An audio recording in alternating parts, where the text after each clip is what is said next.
UFC Edmonton is upon us, coming up this Saturday live from Edmonton, Alberta, Canada. The UFC makes its return to Canada finally, and we've got it in Edmonton.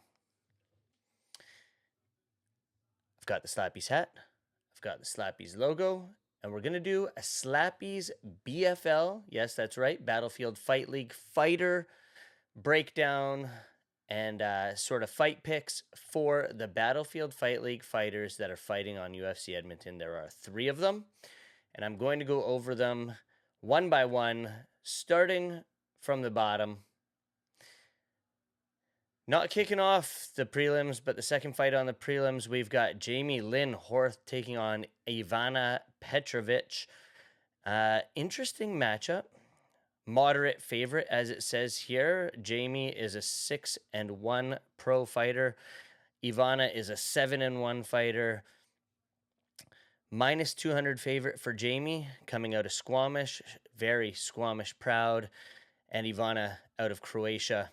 If we look at Jamie's previous fights, we'll go through them. We'll go through Ivana's, and then I will give my pick. So we'll just let this load. 6-1, as I said.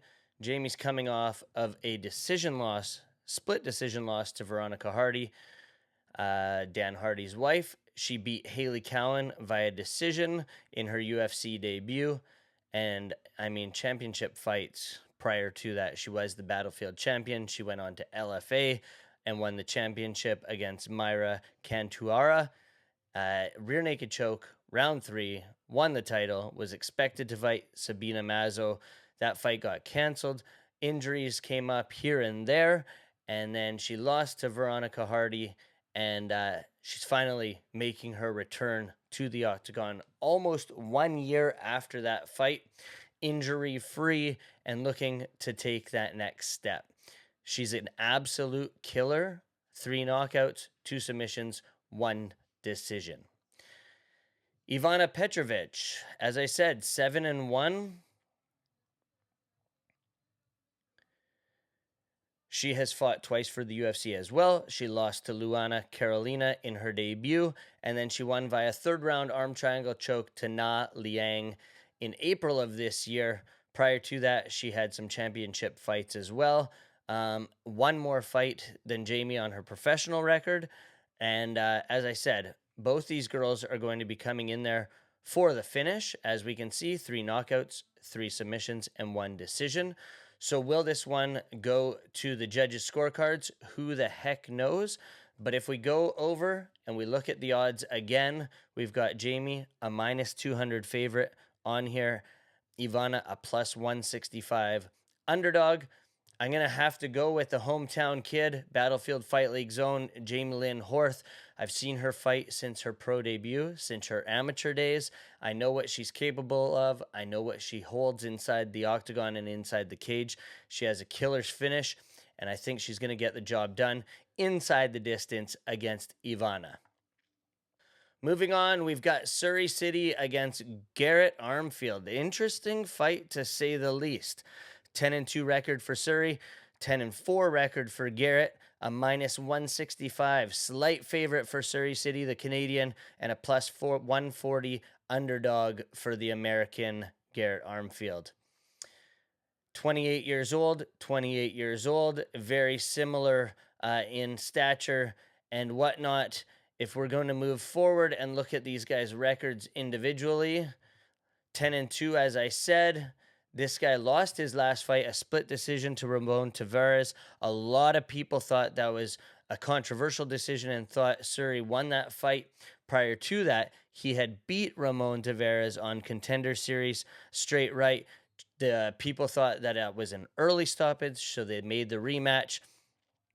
Prior to that, he's a Battlefield champion, BTC champion, multiple-time champion for Battlefield Fight League. I've seen him fight a number of times locally under the Battlefield Fight League banner, and I know that this guy as well has a finisher's capability. He has the killer instinct. Once he gets sees blood inside the cage, he will hunt for the finish. And I think this is a very interesting and stylistic matchup for him against Garrett. Going through this one, again, like I said, a 10-4 record. He lost his last fight to Brady Heastand. He was arguably winning that fight, battling Brady. He bloodied him up, I think, and then Brady came from behind and got that rear naked choke in the third round. He beat Brad Katona prior to that. He beat Toshiomi Kazama prior to that as well with punches. So he's fought for the UFC a few times. Back and forth sort of record prior to that. And again, this guy likes to finish as well. 6 knockouts, 2 submissions, and 2 decisions. I didn't go over Serhiy's, but he has 6 knockouts, 2 submissions, and 2 decisions. And much like that other one, let's go over to the odds. We lag a little bit, but let's go over to the odds on this original page. And as I said, a 165 favorite, a 140 plus 140 underdog for Garrett. I once again am going to go with Battlefield Fight League champion Serhiy Sidey in this one. I don't know if he gets it done inside the distance. Both these guys like to hunt for the finish. Might go to the judges' scorecards, so maybe the over on this fight. But I do pick Serhiy to take the cake. The final fight for Battlefield Fight League fighters and champions. Caio Bigfoot Machado takes on Brenson Ribeiro. Light heavyweight matchup. It's Caio's first fight making his way down to 205. He's 8-3-1. Brenson Ribeiro is 15-7. Caio Machado, a minus 165 favorite, with Brenson a plus 135 underdog. Now it says Caio is fighting out of Vancouver, but shortly before the announcement of this matchup, he actually made the move back to Brazil.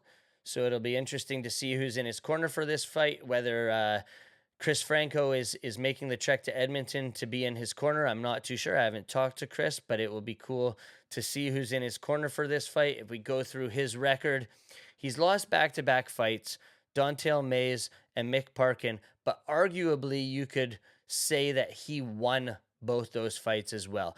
I know Dana White always says don't leave it to the judges, but if you score these fights round by round by round, he could have arguably won each of these fights and been undefeated inside the octagon. But he's not. He won his Contender Series fight against a very big favorite in Kevin Savlarski and earned his shot at the UFC.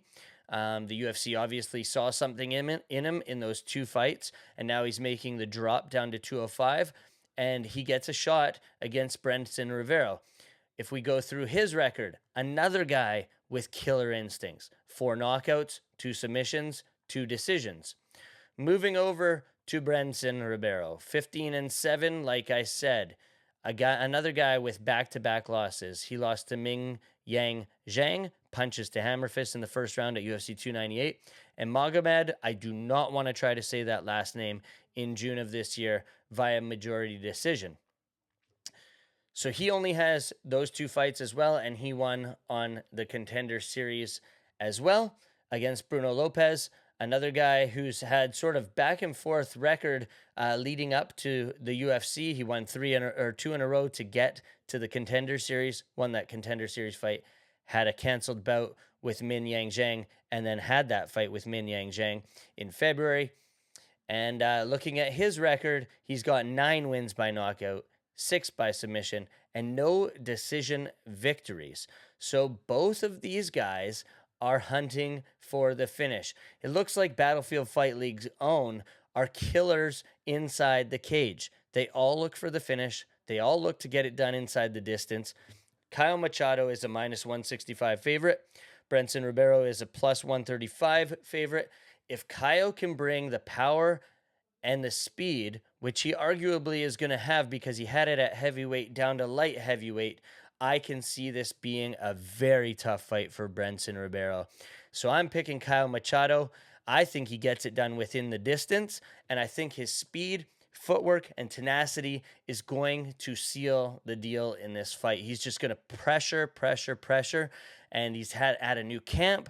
He's going to try to showcase his skills, so that it doesn't come down to the judges. We saw what happened in his last two fights when it went to the judges. This one is not going to go there. Caio's going to get the victory inside the distance. Mark my words. If I'm wrong, I'm wrong. But that's what I'm saying. He's going to get the job done inside the distance. So I'm betting all three favorites, all three Battlefield Fight League fighters. And you might call me a homer, or you might not. Who the heck knows? But your Slappy's bet for this week is to take the 3-leg parlay with each of those guys. That way, at least you can make yourself some money because they are favorites, or maybe take the over or the under in terms of getting the job done in the finish, because I think two of them are going to get it done inside the distance. I think that Serhiy fight might go to the judges' scorecards. I don't know, but I think that these fights are fireworks in the making. Make sure you check out UFC Edmonton. Make sure you check out Slappy's Vodka Soda, the best vodka soda in town, at Drink Slappies on Instagram. Make sure you check out MMA Sucka for all your MMA news, rumors, and news. I may have a little interview with one of these fighters I talked about tomorrow, so keep it locked.